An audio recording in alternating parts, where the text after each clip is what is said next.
కల్కితో కబుర్లు సరదాగా కాసేపు. Like, share and subscribe. అయిన తర్వాత ప్రభుత్వానికి ముందు ఎలక్షన్ ముందు మేనిఫెస్టోలో ఇంకేం పెడితే మీరు హ్యాపీగా ఫీల్ అవుతారు, మీకు ఏం కావాలి అని అడిగారు చంద్రబాబు గారు. అడిగితే సార్ మాకు ఎప్పటి నుంచో ఉంది, తిరుపతికి ఎలా అయితే పట్టు వస్త్రాలు ఇస్తారో బ్రహ్మోత్సవాలకి, కనకదుర్గ అమ్మవారికి ఎలా అయితే పట్టు వస్త్రాలు ఇస్తారో, మాకున్న ఏకైక కులదేవత ఏ కులానికి లేదు అమ్మవారు ఆత్మార్పణం చేసుకొని విశ్వమాతగా ఆవిర్భవించిన రోజు మాఘశుద్ధ విజయ రోజు. ఆ రోజున ఏ రోజైతే వచ్చిందో ఆ రోజు ప్రభుత్వం నుంచి అధికారికంగా పట్టు వస్త్రాలు అందజేయండి సార్ అని అంటే సార్ ఒప్పుకున్నారు. ఒప్పుకోవడమే కాకుండా రేపు 31వ తారీఖు స్వయాన మన గ్రామానికి ముఖ్యమంత్రి చంద్రబాబు నాయుడు గారే వచ్చి ఇక్కడ పట్టు వస్త్రాలు సమర్పించబోతా ఉన్నారు. ఇక్కడ నుంచి ఒక కొత్త చరిత్ర మొదలవబోతా ఉంది. కన్యక పరమేశ్వర అమ్మవారి దేవత అన్నారు కూడా.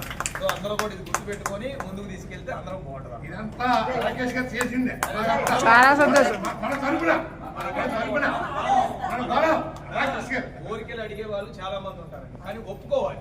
నేను అడిగాను, అది పెద్ద హృదయంతో ఒప్పుకుని చంద్రబాబు నాయుడు గారు, లోకేష్ గారు, పవన్ కళ్యాణ్ గారు ఒప్పుకున్నారు. అసెంబ్లీలో కూడా మాట్లాడారు, దీని గురించి అసెంబ్లీలో మాట్లాడారు, కేబినెట్ లో మాట్లాడారు, జీవో ఇచ్చారు. ఇప్పుడు ఉన్న ఫలంగా 4 రోజుల నుంచి జిల్లాలో అధికారులు, రాష్ట్రంలో జనం, టీవీ ఛానల్స్ అన్ని ఇటే చూస్తున్నాయి.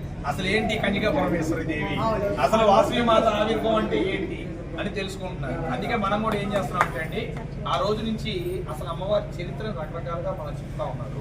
అమ్మవారి చరిత్ర తెలియడానికి బాబు గారితో కూడా చెప్పాము. ప్రభుత్వం తరఫున ఆర్యవేశ కార్పొరేషన్ చైర్మన్గా మనం ఉన్నాం కాబట్టి అమ్మవారి చరిత్రను కూడా ఒక వీడియో రిలీజ్ చేస్తాం. ఒక 10 నిమిషాల సెకండ్స్లో 10 నిమిషాల యానిమేటెడ్ వీడియోను కూడా జనాలకు అర్థమయ్యేలాగా, మన పిల్లలకి చరిత్ర, అమ్మవారి చరిత్ర తెలిసేలాగా కూడా ఒక వీడియోని సింపుల్గా కూడా ఒక రిలీజ్ చేస్తున్నాం. సో అందరూ కూడా మన పిల్లలకి, కుటుంబ సభ్యులకి 102 గోత్రికులు ఉన్న ఆర్యవేశ కులం యొక్క గొప్పతనం, అమ్మవారు ఏంటి అనేది తెలియజేయండి. చంద్రబాబు నాయుడు గారు రేపు అడుగు పెట్టిన దగ్గర నుంచి దీని సిస్టమ్ అంతా మారిపోతుందని మరోసారి చెప్తాం.